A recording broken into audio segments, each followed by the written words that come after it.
El puesto de pilar en el rugby es el que más golpes recibe y el que debe llevar la carga más pesada. Su entrenador en el colegio, un irlandés muy exigente, lo eligió por su fortaleza física. Pero Vicentín sabía que también lo habían seleccionado por sus valores. Vio morir a sus compañeros mientras sufría el hambre y el frío en la montaña. Aprendió a luchar y a no resignarse. Tenía 19 años.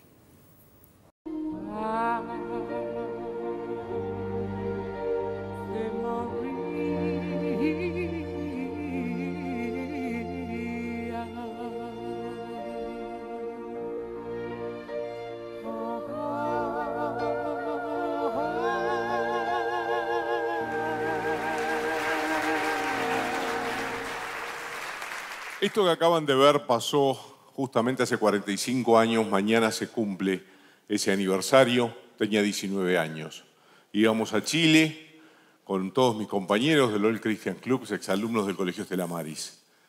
Y esto que ustedes vieron ahí, que se habla del éxito que tuvimos, esta es una historia de fracasos. Fracaso uno al lado del otro. Tuvimos una cantidad de fracasos a lo largo de los 72 días y tuvimos un éxito solo. Tuvimos que adaptarnos al medio en el que estábamos. Yo iba a Chile a conocer la nieve igual que otros compañeros y una vez que caímos, esperamos el rescate, tuvimos que bancarnos a los que estaban muertos, a los que estaban heridos. Fue toda una dificultad enorme. A los 7 días sentimos por una radio que se suspendía la búsqueda. Eso fue uno de los golpes más grandes que tuvimos, porque a partir de ese momento nos dimos cuenta que estábamos solos en la montaña y que todo dependía de lo que nosotros hiciéramos. Para el mundo estábamos muertos y los únicos que sabíamos que estábamos vivos éramos nosotros. Tratamos de empezar a hacer agua, porque era una de las cosas que teníamos una sed tremenda, y entonces se empezó a hacer agua, se empezó a ordenar ese avión, se empezó a agarrar conciencia de que o nos salvábamos todos o nos moríamos todos. Y eso fue una cosa muy importante que pasó allá arriba.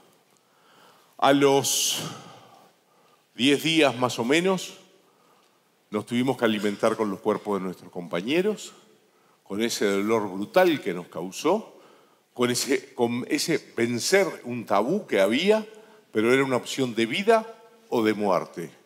Pocos días después, casi una semana, nos cae una avalancha y de los 28 que habíamos quedado vivos, quedamos 18. Estuvimos metidos dentro de un iglú durante casi una semana. Habíamos perdido nuestras máquinas de agua, habíamos perdido nuestros elementos, habíamos perdido las frazadas, habíamos perdido absolutamente todo. Tuvimos que hacer un túnel y empezar por lo que era la boca del avión a excavar con lo que hubiera para tratar de volver a hacer ese avión confortable para nosotros y poder tener un poco de calor.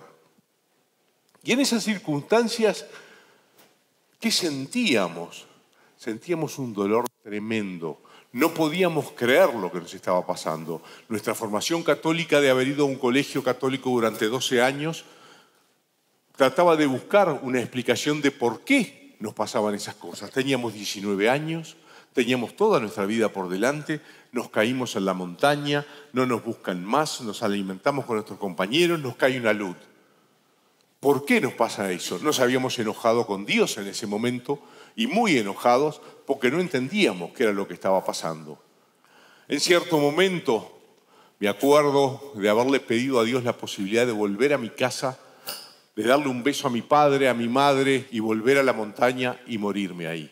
Era tan grande el sufrimiento que sentíamos, la soledad, el desarraigo que estábamos sintiendo, que era algo impresionante. Era algo de todos los días, sumado al frío que teníamos, que podía ser entre menos 20, menos 30, menos 40, nadie sabe. Estábamos a casi 4.000 metros, 3.800 y algo de metros de altura en el medio de la cordillera, que ustedes bien la conocen. Y en esa situación, les puedo decir que el rugby, para nosotros, para mí al menos, fue fundamental. El rugby, como deporte, educador fue algo que nos dio una forma de enfrentar a todo eso, nos enseñó que la victoria o la derrota son parte de la vida misma, y eso nos sirvió en la montaña y nos sirvió después de la montaña también. El grupo fue muy importante en todo sentido, porque tampoco fuimos unos dichados de virtudes. Éramos unos locos luchando por salir, pero también éramos unos locos que nos desmoralizábamos, nos veníamos abajo, nos destruíamos, y eso especialmente nos pasaba de noche. Cuando estábamos solos, durmiendo, se te venía abajo el mundo, decías, yo de acá no me puedo ir, esto es imposible, y sin embargo al otro día te ponías ese uniforme de invencible y volvías a salir a luchar y a luchar y a luchar para salir de ese lugar. Y el grupo fue importantísimo también porque hubo un trabajo que empezó siendo un trabajo de equipo y después se fue transformando en una sociedad. Cada uno de los que estuvo ahí dio el 100% de lo que tenían para dar. Y ustedes dirán, ¿es importante? Fue fundamental, porque hubo gente que tenía sus piernas, de hecho Pancho Delgado y Álvaro Mancino tenían su pierna rota, se habían roto el fémur, les quedó, mejor dicho, el fémur torcido y tienen una renguera elegante, por así decirlo, pero salían del avión todos los días, se sentaban afuera y hacían agua todo el día.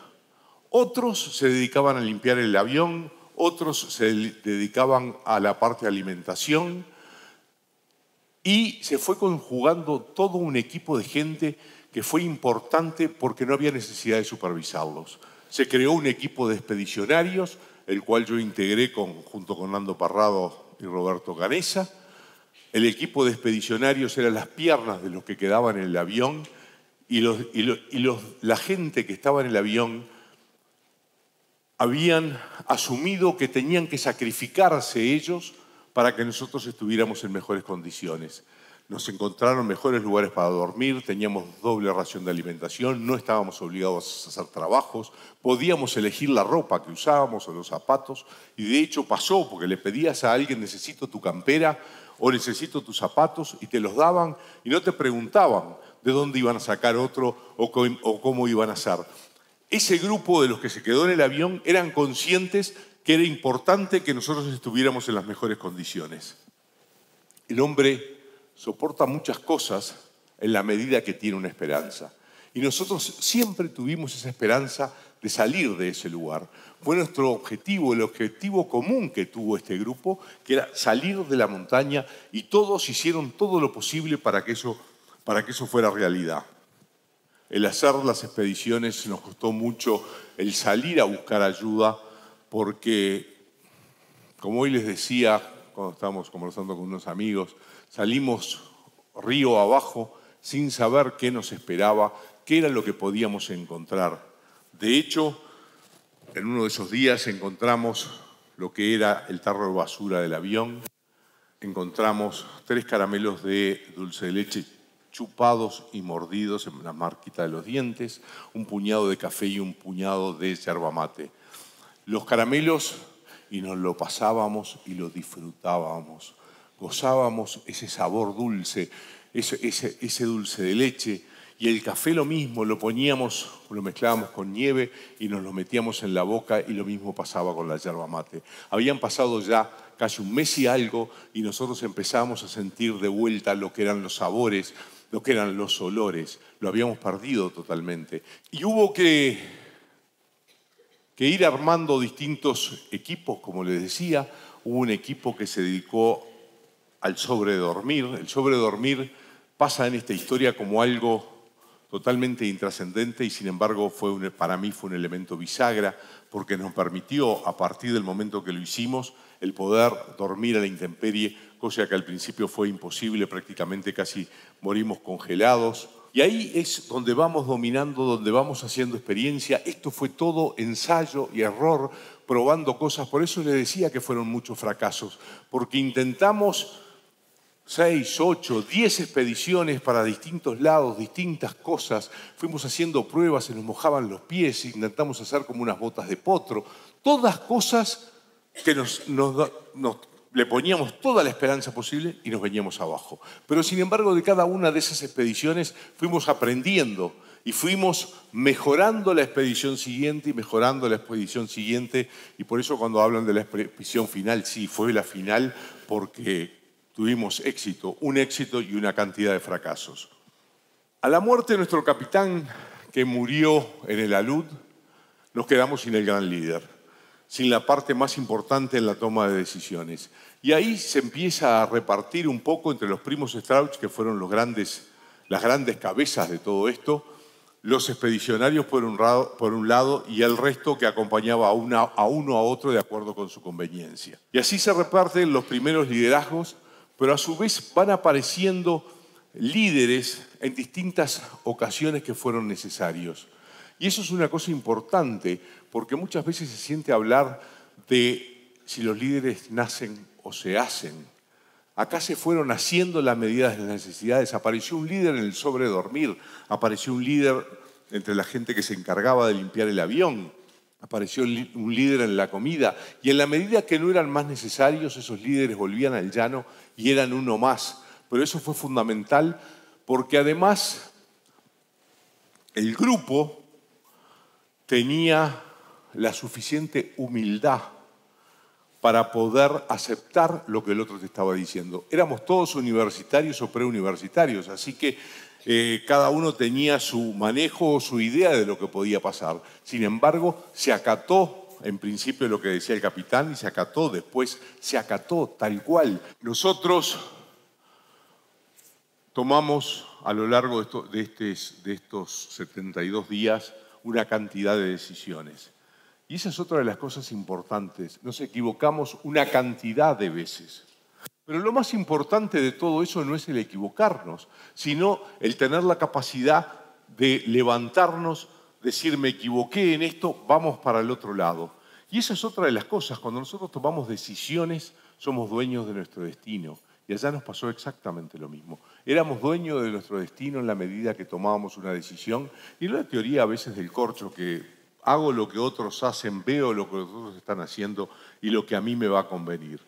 Y eso fue fundamental para nosotros también, el poder rehacernos, el poder tener otra opción, otro plan. Siempre tuvimos un plan B. Fracasó bueno, esto no funciona, vamos para el otro lado, hacemos tal cosa, no funcionó, vamos para el otro lado. Y en cuanto a cómo nos incentivamos para salir de ahí, nuestro gran leitmotiv era volver a nuestras familias, era el volver a nuestras casas con nuestros padres, con nuestras madres, con nuestros hermanos. Y eso para nosotros fue como algo que nos impulsaba continuamente, yo los quiero volver a ver, yo los quiero volver a ver. Y eso fue fundamental para todos y todos tuvimos ese mismo empuje. Por otro lado, también, si ustedes lo miran, hubo un egoísmo individual. Cada uno tenía la obligación de cuidarse para poderle dar cosas al grupo y no como se hace habitualmente, al grupo se le piden cosas para beneficiarse uno. Y entonces todos se cuidaban para estar en buenas condiciones y poderle ofrecer cosas. A la gente que le va bien en la vida es la gente que va en busca de las situaciones que quiere y que necesita. Y si no las encuentra, se las hace, se las fabrica. Nosotros a lo largo de los 72 días estuvimos continuamente fabricando y haciendo y pensando para poder salir de ahí. Después, no es una cosa nueva que les pueda decir que las grandes montañas se suben paso a paso haciendo pequeñas cosas. La última expedición, cuando subimos la montaña que justamente daba al oeste, daba a Chile, tuvimos que ir con Nando y Roberto haciendo pequeños escalones en la montaña, trepando, metiendo el pie, haciendo un estribo, subíamos 1 metro, hacíamos con el otro pie otro estribo, subíamos otro metro, se nos derrumbaba y nos íbamos para abajo. Casi 30 años después, en una de esas conversaciones que tenemos nosotros, siento que uno dice, no, negro, porque vos llevabas la mochila más pesada. ¿Cómo la mochila más pesada? Sí, cuando vinieron nos dijeron, muchachos, mañana se van, esa mañana vinieron los primos y me dicen, Tintín, acá está tu mochila, Roberto, acá está tu mochila, Nando, está tu mochila. La mochila mía pesaba entre 30 y 40 kilos. Me puse la mochila y marché para arriba de la montaña. Nunca se me hubiera ocurrido, ni se me ocurriría hoy, ir a ver cómo está la mochila de Roberto o cómo está la mochila de Nando. Si pesaba mucho, pesaba poco, si era distinto. Y en realidad es la mochila que llevamos nosotros todos los días. No importa que el al lado pese menos o no tenga mochila, la que yo tengo que llevar es la mía. Es decir, esa era mi montaña.